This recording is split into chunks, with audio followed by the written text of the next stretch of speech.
The Uniform Code of Military Justice specifies court-martial for any officer who sends a soldier into battle without a weapon. There ought to be a similar protection for students, because students shouldn't go out into life without an ability to communicate.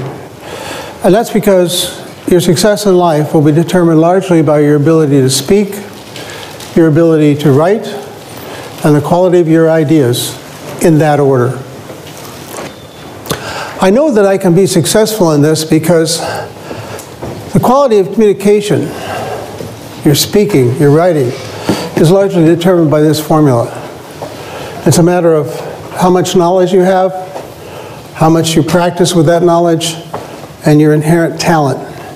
And notice that the T is very small. What really matters is what you know. This point came to me suddenly a few decades ago when I was skiing at Sun Valley. I had heard that it was Celebrity Weekend, and one of the celebrities was Mary Lou Retton, famous Olympic gymnast, perfect tens in the vault. And I heard that she was a novice at skiing, so when the opportune moment arrived, I looked over on the novice slope and saw this young woman who, when she became unbalanced, went like that. And I said, that's got to be her. That must be the gymnast. But then it occurred to me, I'm a much better skier than she is, and she's an Olympic athlete, not only an ordinary Olympic athlete, an outstanding one. And I was a better skier because I had the K, and I had the P, and all she had was the T. So you can get a lot better than people who may have inherent talents if you have the right amount of knowledge. So that's what my objective is today, and here's my promise. Today you will see some examples of what you can put in your armamentarium of speaking techniques. And it will be the case that some one of those examples, some heuristic, some technique, maybe only one, will be the one that gets you the job. And so this is a very nonlinear process. You never know when it's going to happen. But that is my promise. By the end of the next 60 minutes, you'll have been exposed to a lot of ideas, some of which you'll incorporate into your own repertoire, and they will ensure that you get the maximum opportunity to have your ideas valued and accepted by the people you speak with. Now, in order to do that, we have to have a rule of engagement, and that is no laptops, no cell phones. So if you could close those, I'll start up as soon as you're done. Some people ask why that is a rule of engagement. And the answer is, we humans only have one language processor. And if your language processor is engaged, could you shut the laptop, please? If your language processor is engaged, browsing the web or reading your email, you're distracted. And worse yet, you distract all of the people around you. Studies have shown that. And worse yet, if I see an open laptop somewhere back there or up here, it drives me nuts. And I do a worse job.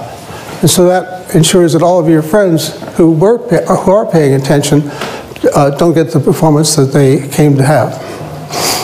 So that's it for preamble. Let's get started. First thing to talk about, of course, is how to start.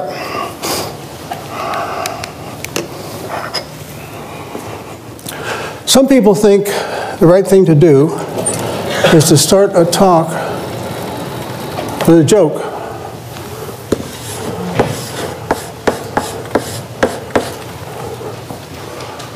I don't recommend it. And the reason is that in the beginning of a talk, people are still putting their laptops away. They're becoming adjusted to your speaking parameters, to your vocal parameters. And they're not ready for a joke. So it doesn't work very well. They usually fall flat. What you want to do instead is start with an empowerment promise. You want to tell people what they're going to know at the end of the hour that they didn't know at the beginning of the hour. It's an empowerment promise. It's the reason for being here. What would be an example? Oh, I see. At the end of this 60 minutes, you will know things about speaking you don't know now, and something among those things you know will make a difference in your life. Yeah, that's an empowerment promise. So that's the best way to start. So now that I've talked a little bit about how to start, what I want to do is give you some samples of heuristics that are always on my mind when I give a talk. And the first of these heuristics is that it's a good idea to cycle on the subject. Go around it again, go around it again. Some people say, tell them what you want to tell them again, and then tell them a third time, as if people weren't intelligent. But the point is, the reason is, well, there are many reasons, one of which is at any given moment, about 20% of you will be fogged out no matter what the lecture is. So if you want to ensure that the probability that everybody gets it is high, you need to say it 3 times. So cycling is one of the things that I always think about when I give a talk. Another thing I think about is, in explaining my idea, I want to build a fence around it.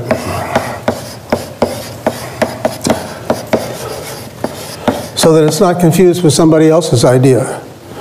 So if you were from Mars, and I was teaching you about what an arch is, I might say to you, well, that's an arch. And that's not to be confused with some other things that other people might think is an arch. This is not an arch.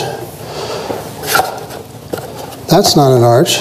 I'm building a fence around my idea so that it can be distinguished from somebody else's idea. So in a more technical sense, I might say, well, my algorithm might seem similar to Jones's algorithm, except his is exponential and mine's linear. That's putting a fence around your idea so that people can not be confused about how it might relate to something else. The third thing on this list of samples is the idea of verbal punctuation.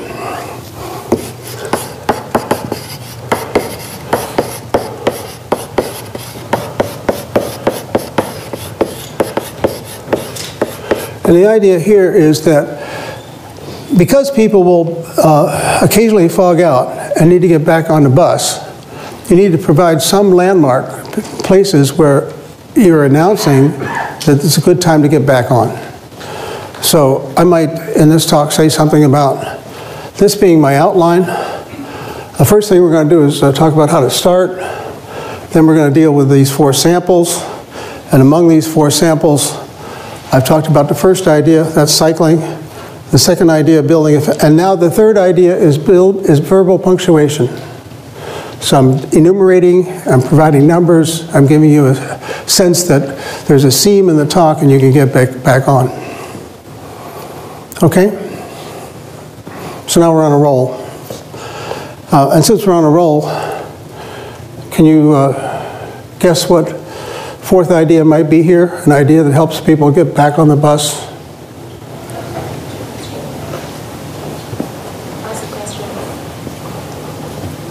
Yes. Ask a question. Ask a question, yes. Thank you. So ask a question.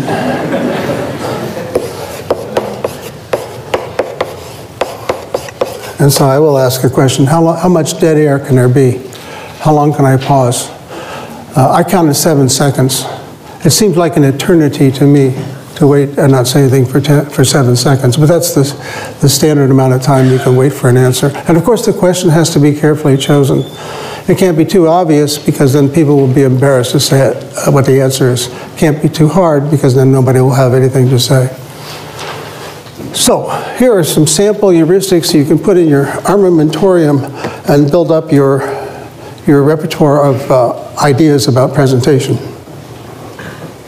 And now, if this persuades you that there is something to know, that there is knowledge, then I've already succeeded.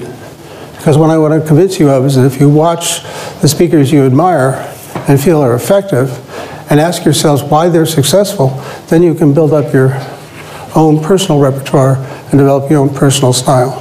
And that's my fundamental objective. And the rest of this talk is about some of the things that are in my armamentarium that I think are effective. So, next thing on our agenda as we start to discuss these other things, is a discussion of time and place. So what do you think is a good time to have a lecture? 11 a.m. Yeah.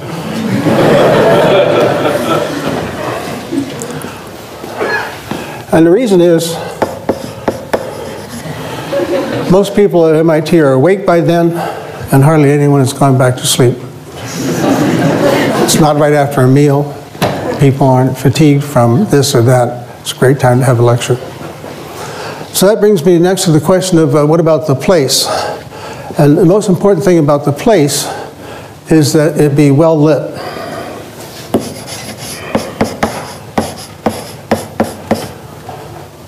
This room is well lit. The problem with the other kinds of rooms is that we humans, whenever the lights go down, or whenever the room is dimly lighted, it signals that we should go to sleep. So whenever I go somewhere to give a talk, even today, the first thing I do when I speak to the audiovisual people is say, keep the lights full up. Oh, they might reply, people will see the slides better if we turn the lights off. And then I reply, it's extremely hard to see slides through closed eyelids.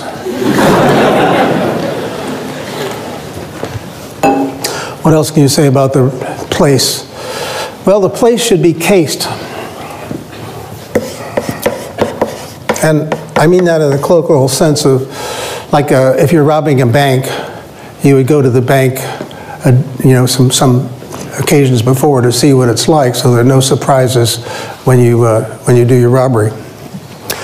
So whenever I go somewhere to speak, the first thing I ask my host to do is to take me to the place where I'll be speaking, so that if there are any weirdnesses, I'll be able to deal with it. Sometimes it might require some intervention. Sometimes it just might require me to understand what the challenges are. So when I came here this morning, I did what I typically do. I imagined that all the seats were filled with disinterested farm animals. That way I knew that no matter how bad it was, it wouldn't be as bad as that. So finally, it should be reasonably populated.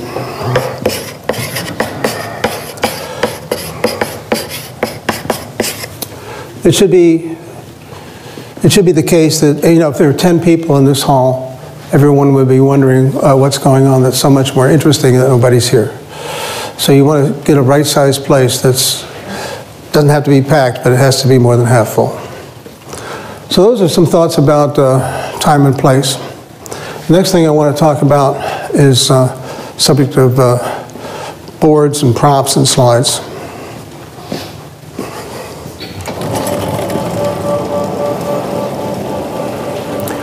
Well, these are the tools of the trade. I believe that this is the right tool for speaking when your purpose is informing. The slides are good when your purpose is exposing. But this is what I use when I'm informing, teaching, lecturing. And there are several reasons why I use it. For one thing, when you use the board, you have a graphic quality. It's the case that when you have a board, then you can easily exploit the fact that you can use graphics in your presentation. So that's a graphic quality that I like. And the next thing I like is like a speed property. The speed with which you write on the blackboard is approximately the speed at which people can absorb ideas. If you go flipping through a bunch of slides, nobody can go that fast.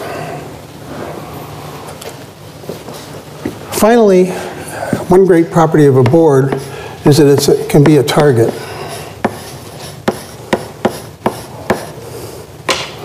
Many people who are novices at speaking find themselves suddenly aware of their hands. It's as if their hands were private parts that shouldn't be exposed in public, so right away they go into the pockets. And this is considered insulting in some parts of the world. Or alternatively, maybe the hands will go in back like this. I was once in a convent in Serbia, and my host, well, we were, as soon as we entered, a nun came up to us and offered us a refreshment.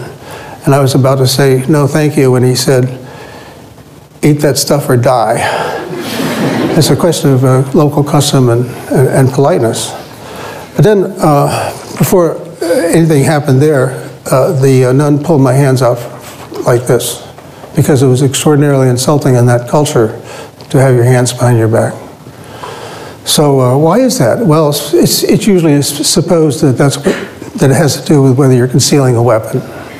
So if your hands are in your pockets or behind your back, then it looks like you might have a weapon. And that's what I mean by the virtue, one of these virtues of the board. Now you have something to do with your hands. You can point out the stuff. I was once watching Seymour Papert give a lecture, and I thought it was terrific. So I went a second time. First time to absorb the content, second time to note the style. And what I discovered is that Papert was constantly pointing at the board.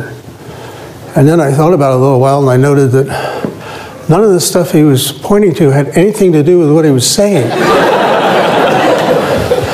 Nevertheless, it was an effective technique. So that's just a little bit about the virtue of blackboards. And now I want to talk about props. You know, the custodians of knowledge about props are the playwrights. Many decades ago, I saw a play by Heinrich Ibsen. It was Hedda Gabler. I remember vaguely that it was about a woman in an unhappy marriage, and her husband was in competition for an academic job with somebody else, and he was going to lose, partly because he was boring, and partly because the competitor had just written a magnificent book. By the way, this is back in the days before there were copying machines and computers.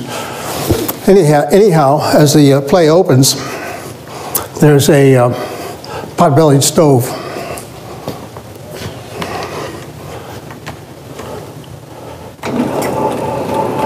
And in the beginning of the play, the pot-bellied stove with its open door just has some slightly glowing embers.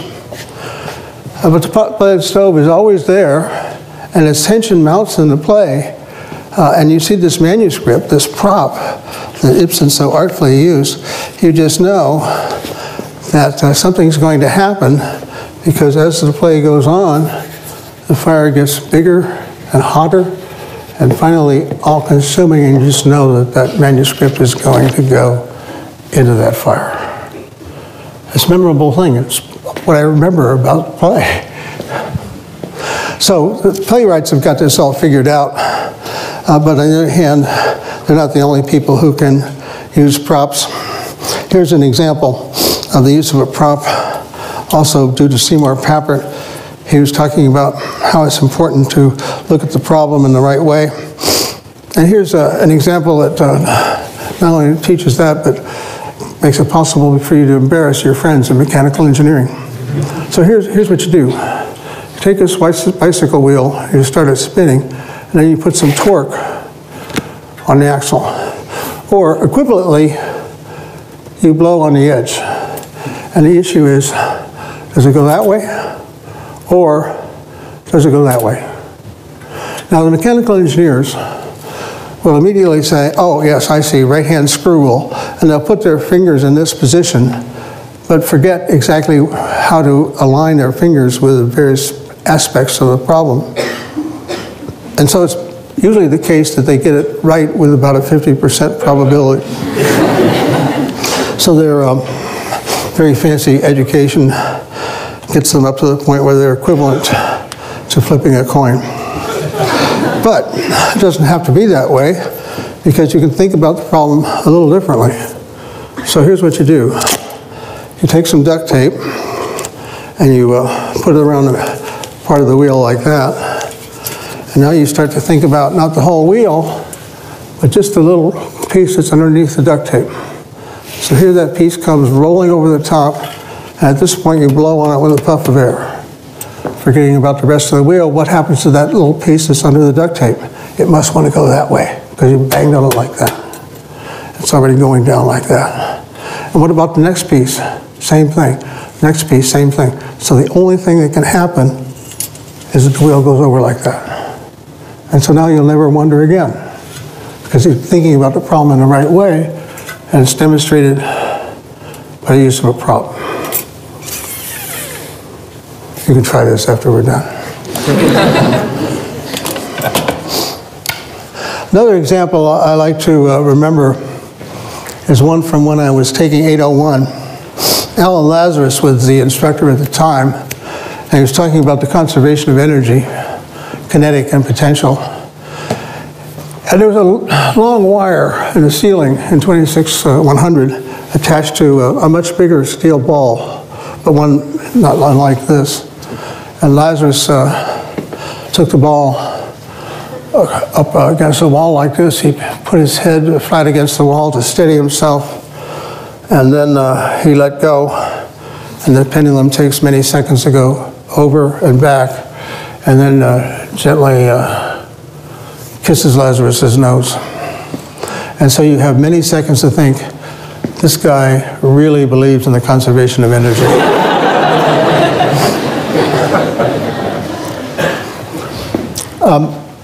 Do not try this at home. The problem is that first time you do this, you may not just let go. There's a natural human tendency to push.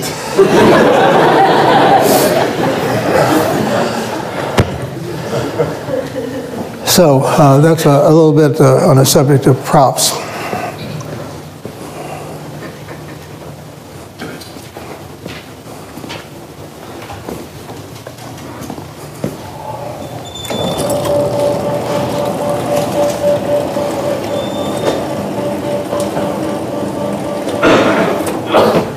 You know, it's interesting, whenever surveys are taken, students always say more chalk, less PowerPoint.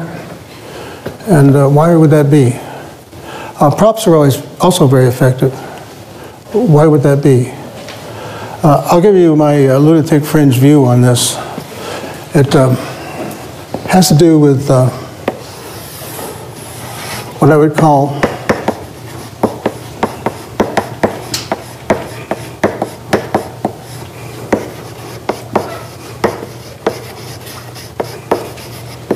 empathetic mirroring.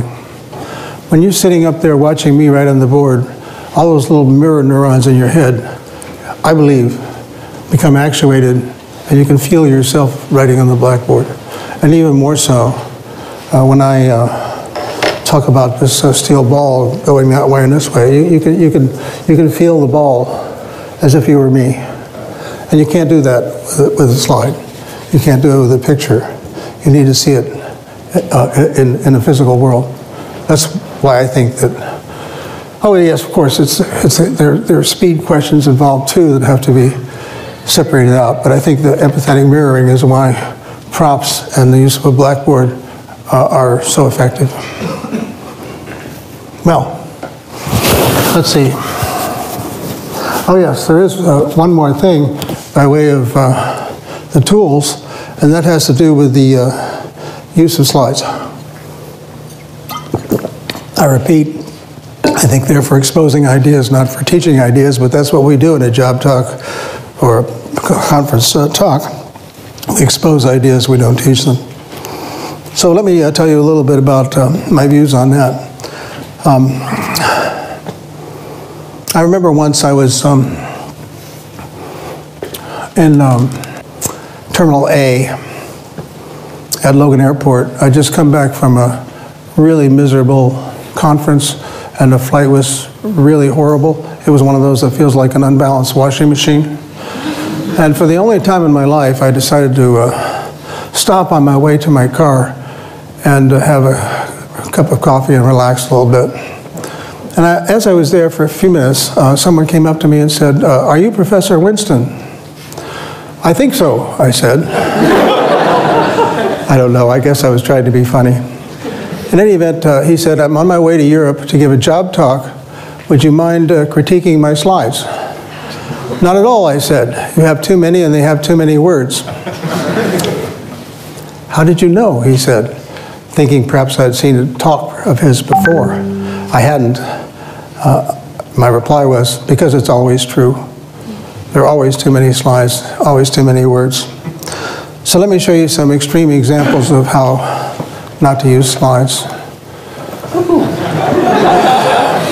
Well, for this demonstration, I need to be way over here.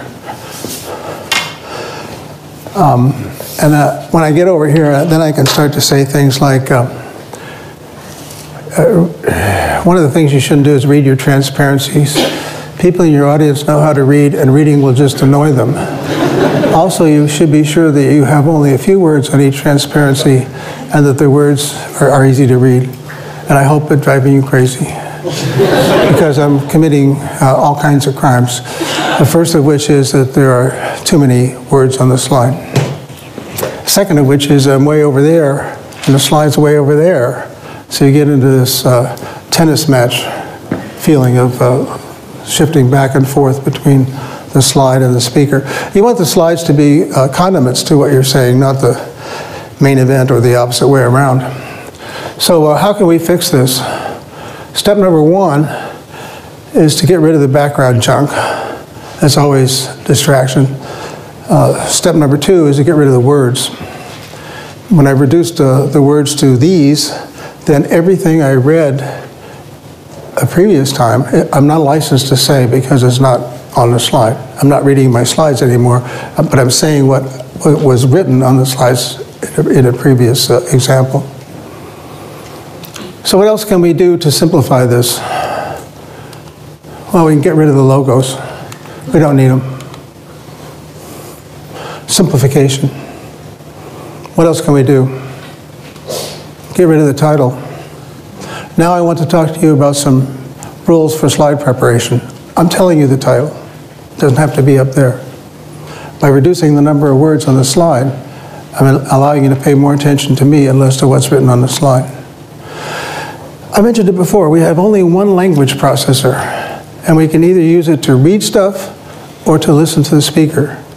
And so if we have too many words on the slide, it forces people in the audience to read this stuff and not listen. A student of mine did an experiment a few years ago. He taught some students some web-based programming ideas. Half the information was on slides. He said the other half. And then for a control group, he reversed it. And the question was, what did the subjects, that is to say, freshmen in his fraternity, what did the subjects remember best? What he said or what they read on the slide? And the answer is what they read on the slide. When their slides have a lot of material on it, they don't pay attention to the speaker. In fact, in the after-action report, one of the subjects said, "I wish you hadn't talked so much. It was distracting." Well, the last item is eliminate clutter. Now, here's some clutter. No reason even for those bullets. So the too many words problem is a consequence of a crime Microsoft has committed by allowing you to use fonts that are too small. So you should all have a sample slide like this that you can use to determine what the minimum font size is that's easily legible. Shiru, what do you think of those? Which size is right? What's that? Did you ask them which size is right? Yeah. Minimum, maybe. 40 or 50? Yeah, he says 40 or 50. I think it's about right. 35 is beginning to get too small. Not necessarily because you can't read it, but because you're probably using it to get too many words on the slide. What other crimes do we have? Well, we have the laser pointer crime. And for that, I really, you know, in the old days, when we didn't have laser pointers, we used wooden ones, and people would go waving these things around, and pretty soon it became almost like a baton twirling contest. So here's what I recommended in the old days for dealing with this kind of pointer.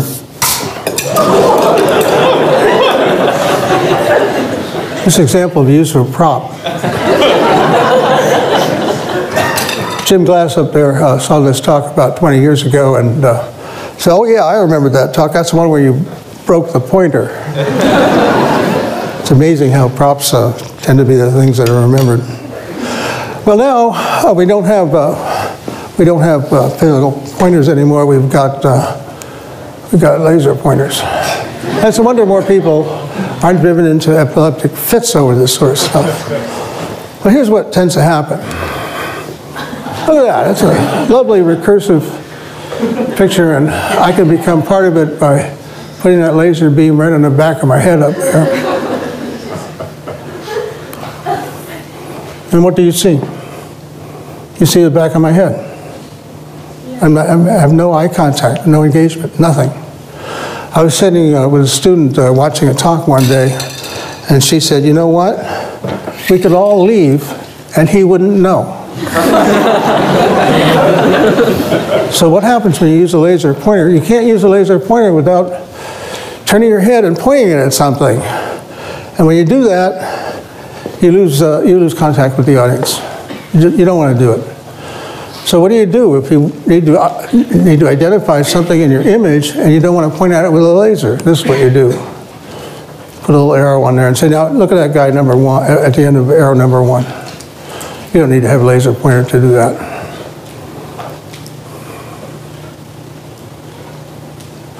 The too heavy crime. When people ask me to review a presentation, I ask them to print it out and lay it out on a table. When they do that, it's easy to see whether the talk is too heavy, too much text, not enough air, not enough white space, not enough imagery. This is a good example of such a talk. Way too heavy. The presenter has taken advantage of small font sizes to get as much on the slide as he wanted. Lots of other crimes here, but the fact that it's too heavy is what I wanted to illustrate. So here, by contrast, is another talk, one I gave a few years ago. It wasn't a deeply technical talk, but I show it to you because there's air in it. It's mostly pictures of things. There are 3 or 4 slides that have text on them, but when I come to those, I give the audience time to read them. And they're there because they might have some historical significance. The first slide with a lot of text on it is an extraction from the 1957, from the proposal for the 1957 AI conference at Dartmouth. Extraordinarily interesting event, and that historical extraction from the proposal helps drive that point home. What else have we got here? Oh yeah, your vocabulary word for the day. This is napax legomenon. What that means is, this is the kind of slide you can get away with exactly once in your presentation. This is a slide that got some currency some years ago because it shows the complexity of governing in Afghanistan by showing how impossibly complex it is. It's something you and the audience can't understand, and that's the point. But you can't have many of these. You can have 1 per work, 1 per presentation, 1 per paper, 1 per book. That's what napax legomenon is, and this is an example of it. Well, I've shown you some crimes, and so you might be asking, do these crimes actually occur? So they do.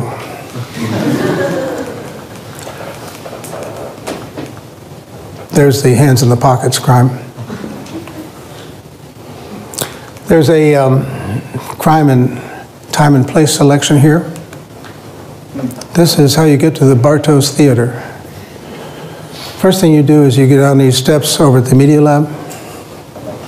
Then you cross this large open space. Then you turn right down this corridor. At this point, whenever I go in there, I wonder if there are torture implements around the corner. And then when you get in there, you get into this dark, gloomy place. So it's well named when they call it the Bartos Theater, because it's a place where you can watch a movie, but it's not a place where you can give a talk. Now, on a subject of does it happen, here's a talk I attended a while back in Stata.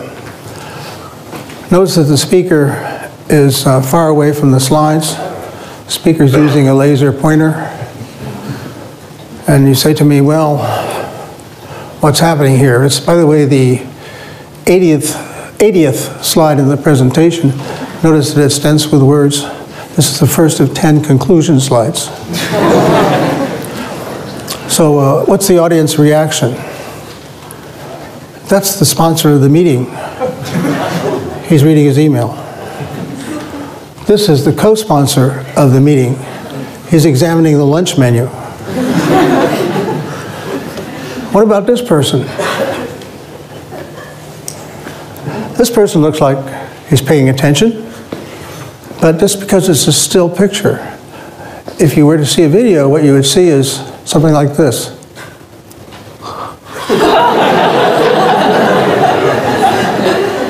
So yeah, it does happen.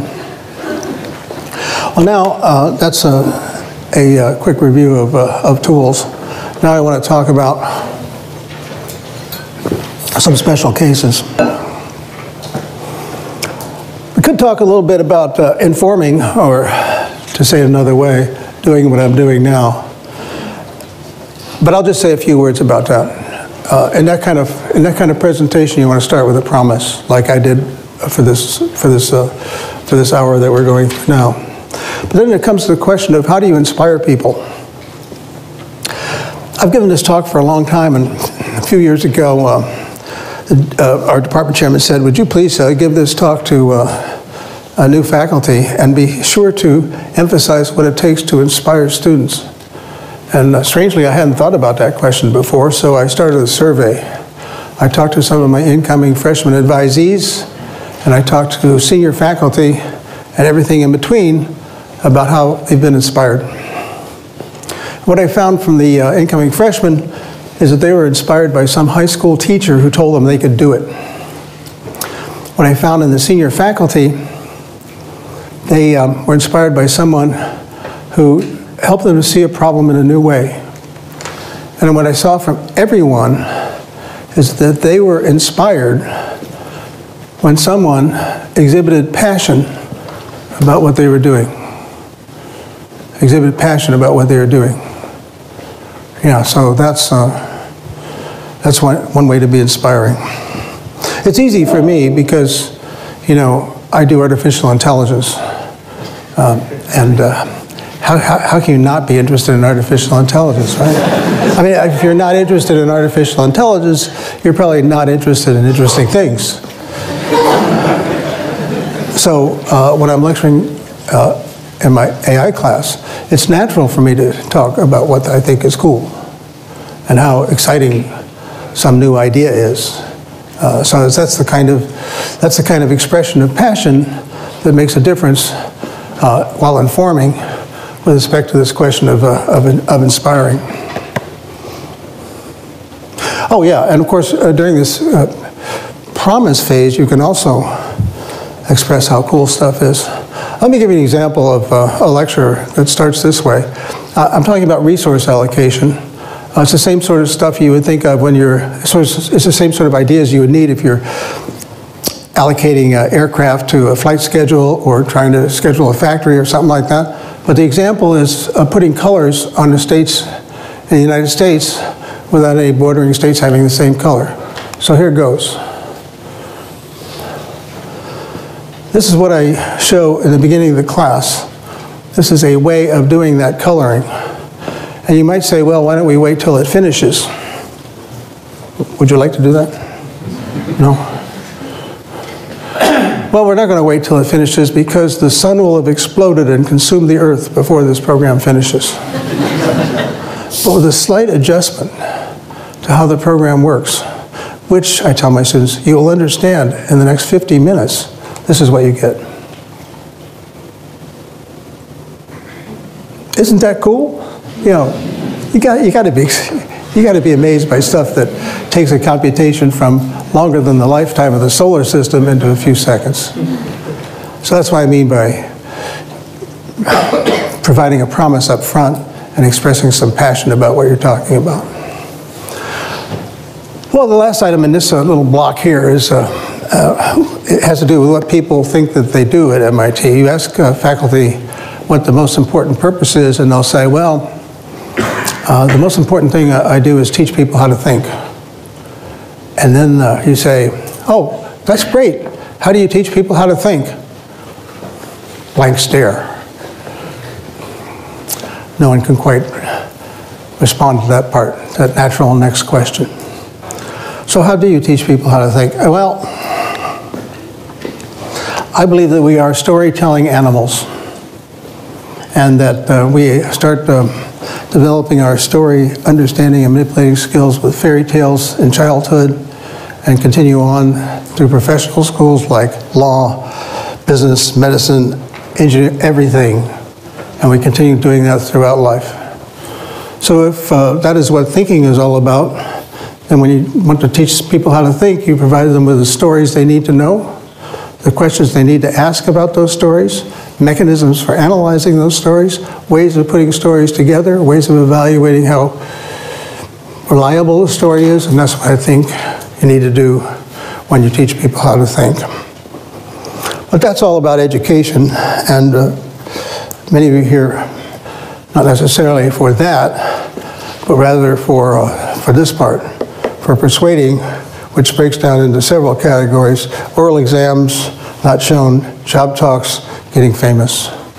I won't say much about oral exams, other than the fact that they used to be a lot scarier than they are today. In the old days, reading the literature in a foreign language was part of that, and there was a high failure rate. And when you look back on those failures, the most usual reason for people failing an oral exam is failure to situate and a failure to practice.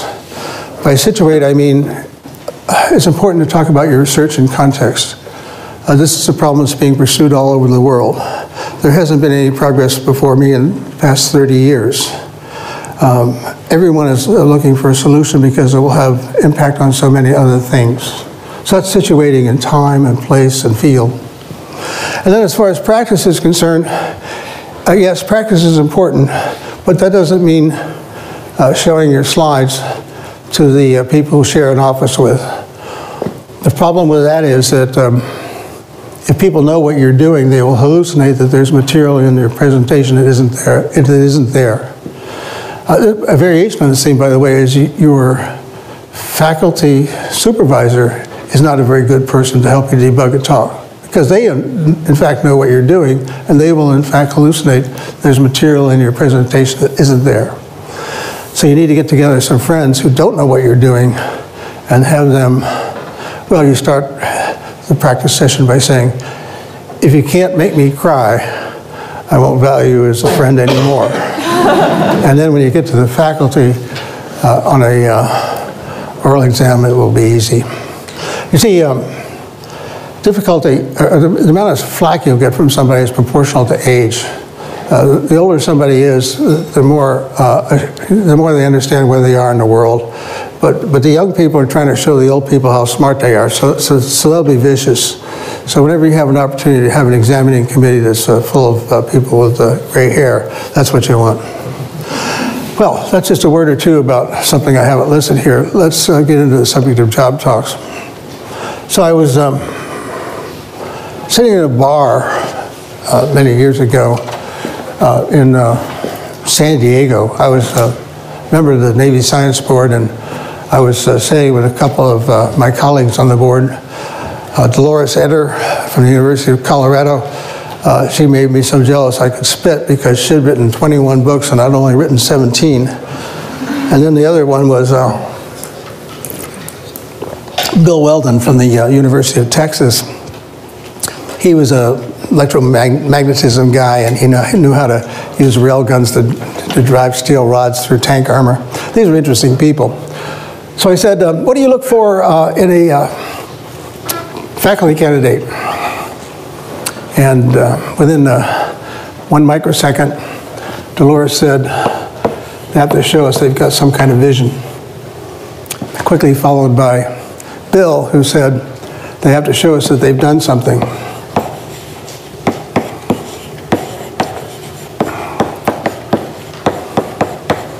Oh, that sounds good, I said.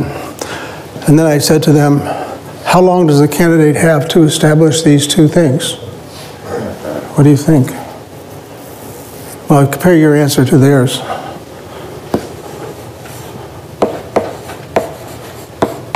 Five minutes. So if you haven't expressed your vision, if you haven't told people that you've done something, in 5 minutes you've already lost. So you have to be able to do that. And let me just mention a couple of things in that connection. Here, which is, the vision is in part a problem that somebody cares about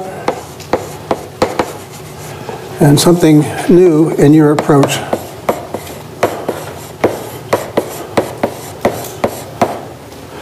So the problem is understanding the nature of human intelligence.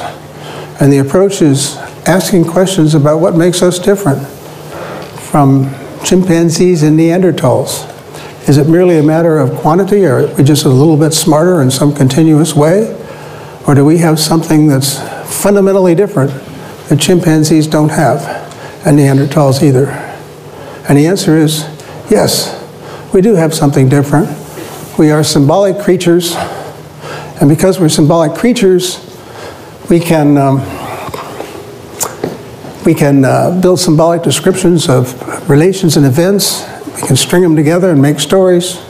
And because we can make stories, that's what makes us different. So that's my stump speech. That's how I start most of my talks on my own personal research. How do you express the notion that you've done something? By listing the steps that need to be taken in order to achieve the solution to that problem. You don't have to have done all of those steps, but you can say, here's what needs to be done. An example. Here's what needs to be done. We need to specify some behavior. We need to enumerate the constraints that make it possible to deal with that behavior. We have to implement a system because we're engineers and we don't think that we've understood something unless we can build it. And we've built such a system and we're about to demonstrate it to you today. That would be an example of enumerating a series of steps needed to realize the vision. So then, blah, blah, blah, blah, blah, blah, blah, blah, blah. And then you conclude by enumerating your contributions.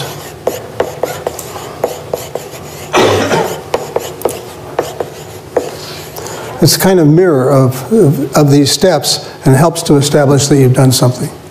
So that's a kind of general purpose framework for doing a technical talk. Now, only a few more things left to do today. Getting famous is the next item on our agenda, because once you've got the job, you need to think a little bit about how you're going to be recognized for what you do. So,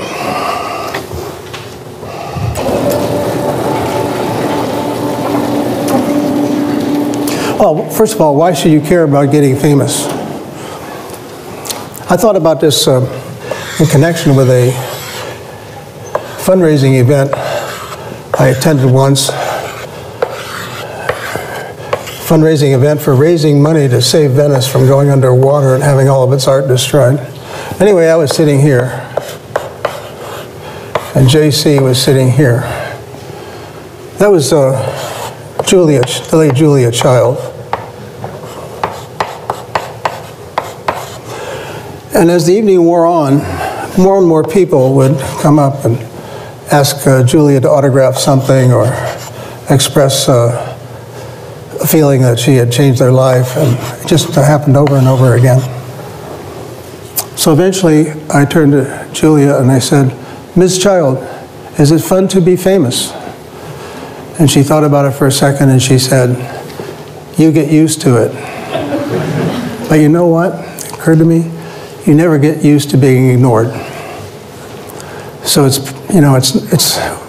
here's a way to think about it. Your ideas are like your children, and you don't want them to go into the world in rags. So what you want to do is to be sure that you have these techniques, these mechanisms, these thoughts about how to present the ideas that you have so that they're recognized for the value that is in them. So that's why it's a legitimate thing to concern yourself with packaging. Now, how do you get remembered? Well, there's something I like to call Winston's star. And every one of the items I'm about to articulate starts with an S.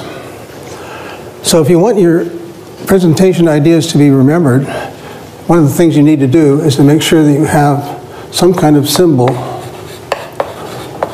associated with your work. So this arch example is actually from my PhD thesis many, many years ago. And in the course of my work at that time, this work on arch learning became mildly famous, and I didn't know why. It was only many years later that I realized that that work accidentally had all of the elements on this star. So the first element is that there was a kind of symbol. It's the arch itself. Next thing you need is some kind of slogan, a kind of phrase that provides a handle on the work. And in this case, the phrase was one-shot learning. And it was one shot because the program I wrote learned something definite from every example that was presented to us.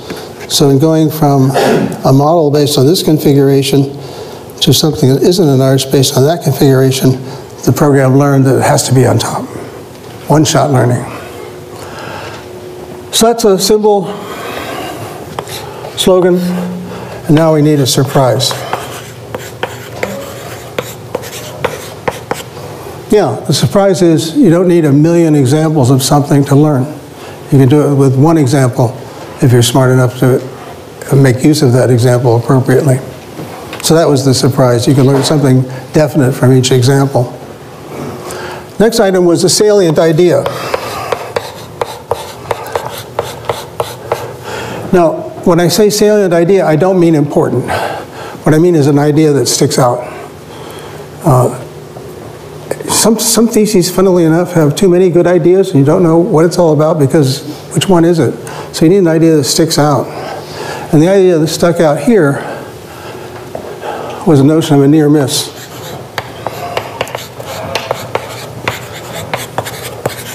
You see, this is not an arch, but it doesn't miss by much. So it's a near miss. And finally, you need to tell the story of how you did it, how it works, why it's important.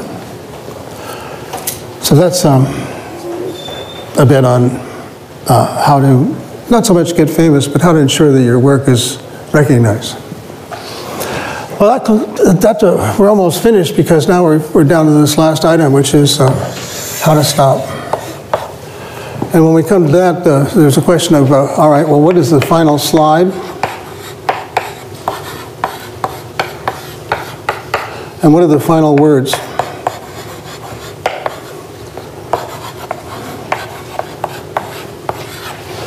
So for the final slide, let me give you some examples of possibilities. How about this one? Well, you might see that slide and think to yourself, there are 1,000 faculty at MIT. Nice piece of work, but not so much, but it's only a tiny piece of work if you divide by 1,000. So when you show a whole gigantic list of collaborators at the end of a talk, it's a kind of letdown because it suggests that nobody knows, well, did you do anything significant? Now you gotta recognize your collaborators, right? So where do you do that? Not on the last slide, on the first slide. All this was on the first slide. These are the collaborators. So you don't want to put them at the end. You don't want to slide like this. How about this one? This is the worst possible way to end a talk. Because this slide can be up there for 20 minutes. I've seen it happen. It squanders real estate. It squanders an opportunity to tell people who you are. It's just... What about this one? I often see it. I've never seen anybody write it down. Also, it wastes opportunity. Oh my God. Even worse.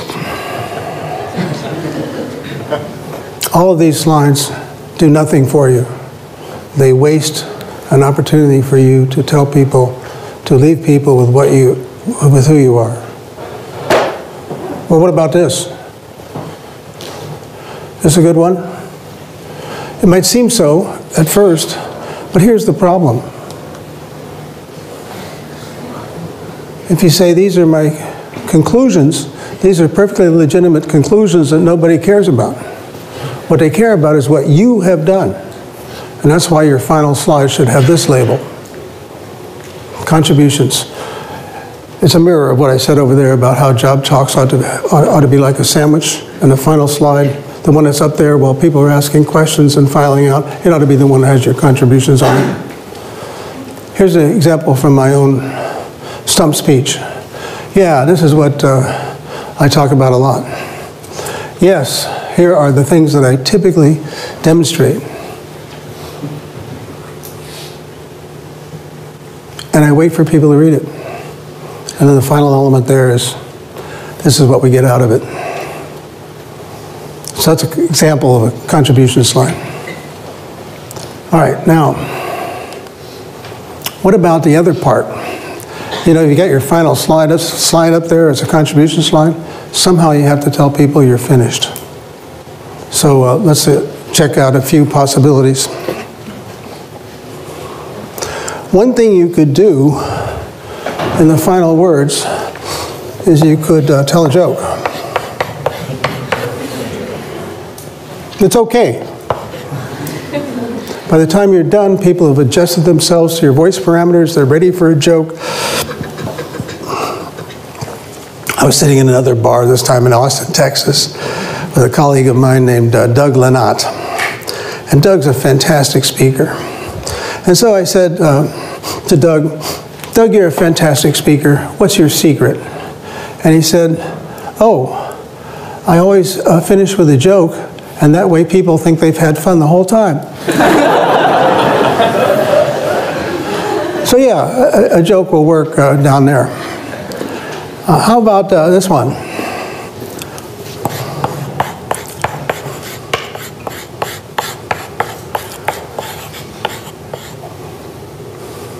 Thank you. I don't recommend it. It's a weak move.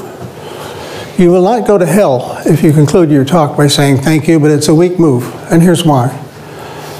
When you say thank you, even worse, thank you for listening, it suggests that everybody has stayed that long out of politeness and that they had a profound desire to be somewhere else, but they're so polite they stuck it out, and that's what you're thanking them for.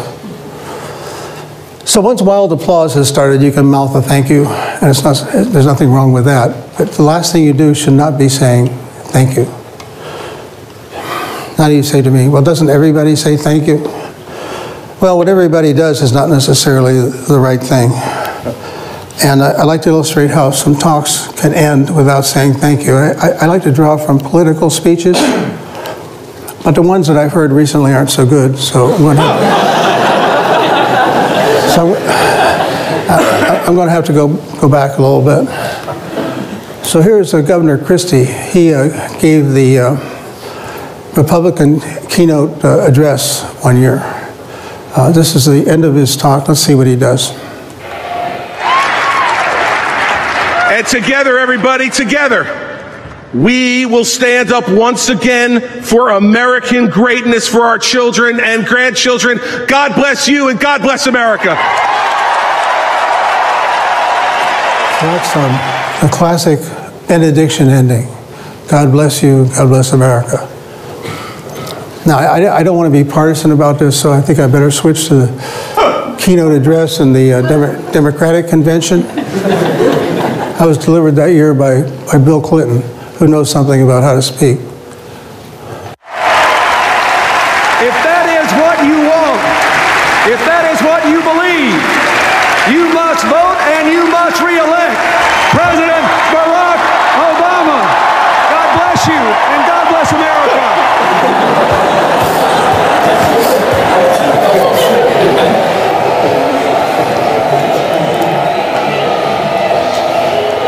Now watch this. Let's go back a little bit and redo it. What I want you to see is that at one point he seems to be almost pressing his lips together, forcing himself not to say thank you. And then there's another place where he does a little salute. So watch for those this time around. If that is what you want, if that is what you believe, you must vote and you must re-elect President Barack Obama. God bless you and God bless America. That's where he's pursing his lips. There's a salute.